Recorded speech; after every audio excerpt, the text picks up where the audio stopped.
Today, I want to talk to you about the L sound in English.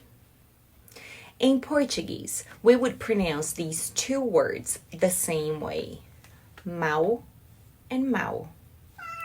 In English, a native English speaker would say mau and mau. Mau and mau. That means that the L in English goes all the way up. Your tongue goes all the way up to the roof of your mouth. Let's have a look at some examples. Into my tongue. World. Old. Will.